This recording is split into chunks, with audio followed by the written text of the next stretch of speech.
Hi friends, welcome back to our channel Mentoring Minds with Ajay Sharma. In today's session, we are going to understand one most important concept regarding bank reconciliation statement. So bank reconciliation statement का एक important concept है dishonor of check. अब ये check dishonor का मतलब क्या होता है और किस तरह से entry बैंक reconciliation statement के लिए जरूरी है. In this session, we are going to understand the concept over on this. आगे आने वाले सेशन में हम इस पर डिस्कस करेंगे. तब तक let's see what the question is and how are we going to solve it out. Bank reconciliation statement, today's concept is dishonor of check. Now in exam such type of question will come. ये तो अब आपको पता चल ही गया है. हमें तीन इंपॉर्टेंट चीजें पता लगानी है इन द टाइटल स्टेटमेंट. आपको पता लगाना है कि बैंक बैलेंस दिया है, यानी हमें पासबुक बैलेंस दिया है या कैश बुक बैलेंस दिया है, whether they have given favorable balance or unfavorable, and third is the amount. So let's see what they have given it to us. On 31st March 2024, bank passbook of Mr. Rajiv showed a debit balance of 6,300, but cash book showed a different balance. On comparing the two books, the following differences were noticed. Fine. So they have given us bank passbook of Mr. Ravi showed a debit balance of 6,300. यानी हमें पता चल रहा है they are talking about passbook, also they are talking about debit balance. The amount is 6,300. हमें पता है passbook की दो साइड्स होती हैं, debit side and credit side. Debit side यानी विड्रॉ, क्रेडिट साइड यानी डिपॉजिट. हमें पता है डेबिट बैलेंस यानी विड्रॉ ज्यादा हुआ. विड्रॉ ज्यादा हुआ यानी हमारे अकाउंट से पैसे ज्यादा चले गए. तो it will give us a favourable balance और an unfavourable. Yes, it will give us unfavourable balance. तो अब इसे हम कैसे लिखेंगे? हम लिखेंगे overdraft balance as per passbook and the amount is 6,300. Fine. So अब हमें पता लगाना है कि साइन नोटेशन क्या होगा. साइन नोटेशन के लिए they have given us debit balance as per passbook. So debit balance हमें पता है, डेबिट यानी माइनस हो रहा है. सो सिंस ये माइनस हो रहा है, it will give us unfavourable balance. हमें ये भी पता है कि पासबुक के लिए sign notation we are not going to change it. Fine. So our sign notation will be minus. तो सर कैसे सॉल्व करेंगे इसे? हम एक वर्किंग नोट बना लेंगे. वर्किंग नोट कुछ इस तरह से होगा and the very first thing is the sign. हमें पता है the sign notation will start with minus and now we are going to take the alternate series. Alternate series यानी माइनस का ऑपोजिट होता है प्लस, का ऑपोजिट होता है माइनस, का ऑपोजिट होता है plus. So here you are having unfavourable balance as per passbook. Got it? And now the remaining sum we have to read it carefully and understand it. पढ़ना और सही तरह से समझना ये सबसे ज्यादा इंपॉर्टेंट है. ठीक है? So let's see. Here the first thing, checks sent to bank for collection rupees 85,000 on 25th March. But a check of 60,000 was only cleared by bank before 31st March. हमने चेक्स बैंक को collection के लिए दिए. We have sent cheques to the bank for collection. Collection यानी पैसा recover करना. तो जब आपको पैसा रिकवर करना है यानी पैसा आने वाला है या जाने वाला? सर आने वाला है. So before depositing that cheque into bank हम उसे कहां लिखेंगे? ऑब्वियसली हम उसे लिखेंगे कैश बुक में. सो कैश बुक में receipt side we are going to write 85,000. But what they say, bank कहती है only a cheque of 60,000 only was cleared. इसका मतलब सिर्फ 60,000 रुपए हमारे बैंक में आए. तो बाकी के नहीं आए. सो 85,000 माइनस 60 इज 25,000. ऑब्वियसली बड़ा इन दोनों में 85,000 है, तो sign notation is minus 25,000.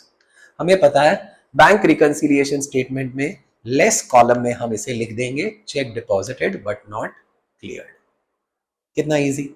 Just you have to write the working note correctly. Do what is done. अगर ये हम चीज समझ गए, it will become very easy for us. आगे देखते हैं. Out of cheques issued rupees 58,500, cheques of ₹48,500 were not presented for payment. ध्यान से पढ़ना है, ये जो नॉट शब्द है ना बड़ा बड़ा बड़ा खतरनाक है, क्योंकि नॉट हमारे दिमाग में रजिस्टर नहीं होता। जहां पे भी लिखा होता है नो पार्किंग, हम वही पार्क करते हैं, बिकॉज नो वर्ड रजिस्टर्ड नहीं होता। नॉट टू स्पिट, स्पिट यानी थूकना, यहां थूकना मना है ना, लेकिन हम क्या करते हैं, है ना, ये जो नो वर्ड है ना ये दिमाग में याद नहीं रहता, इसीलिए ध्यान से स्टेटमेंट पढ़ना है। Out of cheques issued of 58,500, cheques of 48,500 were not presented. ठीक है, हमने चेक इशू किया, हमने चेक इशू किया, सप्लायर को इशू किया होगा, तो हमें पे करना है, और जब पे करना है तो हम जब इशू करेंगे at that time will record it in cash book. ठीक है साहब, तो हमने क्या किया, कैश बुक में पेमेंट साइड पर 58,500 लिख दिया। अब यहां पर क्या हो रहा है, 48,500 के चेक्स प्रेजेंट नहीं हुए, तो कितने के चेक इशू हुए भाई, अरे कितने के चेक पेमेंट हुए, तो सर डिफरेंस है इन दोनों का 10,000, यानी 10,000 के चेक्स विड्रॉ यानी पेमेंट हो गया। तो remaining difference of 48,500 were not presented for payment. याद रहे, हमें डू व्हाट इज डन, जो हुआ है, जो सत्य घटना घटी है वही लिखना है। You have to write what has happened. So 58,500 के cheques we have issued and only 10,000 were withdrawn, so remaining 48,500 is not withdrawn, difference 48,500 sign notation is plus, तो हम इसे प्लस ऐड के कॉलम में लिख देंगे 48,500। I hope you have understood the concept. So हमें ये पता चल रहा है कि हमें सेंटेंस ध्यान से पढ़ना है और ध्यान से समझना है। गलती कर दी तो यहां पर मल्टीप्लायर इफेक्ट होगा। सर वो क्या होता है, मल्टीप्लायर इफेक्ट में एक गलती और दूसरी गलतियों को जन्म देती है। सो हमारा टोटल रॉन्ग होगा, और हमारा टोटल रॉन्ग है तो हमारे मार्क्स भी कटेंगे। ठीक है, interest allowed by bank 820 appeared twice in cash book. Again ये ह्यूमन एरर है, इंसान है तो हम गलतियां करते हैं, और इंसान ही गलतियां कर सकता है, ईश्वर तो 100% राइट परफेक्ट है। ठीक है, आगे बढ़ते हैं। Interest allowed by bank, interest bank ने अलाउ किया, यानी बैंक ने हमें दिया। ठीक है, सो बैंक जब पैसा देगी तो वो पासबुक में डिपॉजिट साइड पर लिखेगी। ठीक है, बैंक ने तो हमें 820 रुपीज दिए, हमने गलती क्या करी, एक नहीं 2 बार कैश बुक में लिखा। अब कैश बुक में कहां लिखा साहब, पैसा मिला है तो हम उसे रिसिप्ट साइड पर डबल लिखेंगे। अब डबल 820 का डबल क्या होगा सर, 1640। ठीक है, so now we have to take the difference between both of them. याद रहे, रिसिप्ट का ऑपोजिट है डिपॉजिट, पेमेंट का ऑपोजिट है विड्रॉवल। सो यहां पर आपको माइनस करना है, the net effect is minus. देखो ये बड़ा है 1640, साइन इज माइनस 820 रुपीज। हम इसे नेगेटिव यानी लेस सेक्शन में लिख देंगे 820 rupees. Got it? Second last, check received from Akash ₹4,250 deposited into bank for collection was not yet collected. ठीक है साहब, the entry was recorded in cash column of cash book. ओहो, फिर से ध्यान से पढ़ना है और ध्यान से समझना भी है। सर क्या कह रहा है, चेक रिसीव्ड फ्रॉम आकाश, हमने चेक रिसीव किया आकाश से। कितने का चेक रिसीव किया, 4,250। ठीक है, चेक रिसीव करने के बाद हमने क्या किया, we deposited the cheque into bank.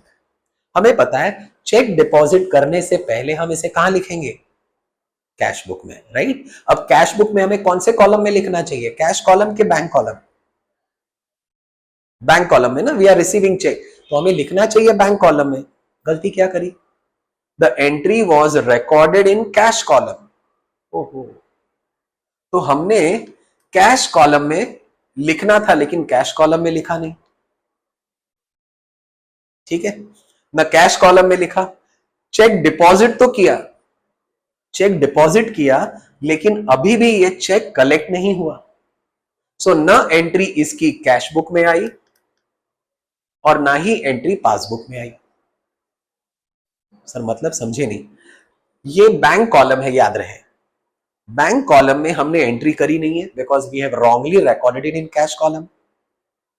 And second thing, passbook में भी एंट्री नहीं आई है क्योंकि it is not yet collected by bank, right. So यहां पर इफेक्ट आना चाहिए कि नहीं आना चाहिए? सर ऑब्वियसली नहीं आएगा, so there will be no effect anywhere. इस ट्रांजैक्शन का बैंक रिकंसिलिएशन स्टेटमेंट में कोई इफेक्ट रिकॉर्ड नहीं होगा।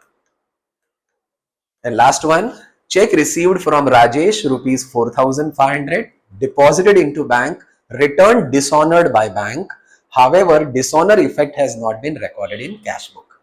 अब ये इंपॉर्टेंट कंसेप्ट है चेक डिसऑनर का। अब ये चेक डिसऑनर होता क्या है? हमें पता है कि जब चेक डिसऑनर होता है यानी चेक इज नॉट ऑनर्ड, यानी जिसे पेमेंट करना है उसने चेक को ऑनर नहीं किया, उसने पैसा नहीं दिया। अब पैसा किस वजह से नहीं दिया हो सकता है?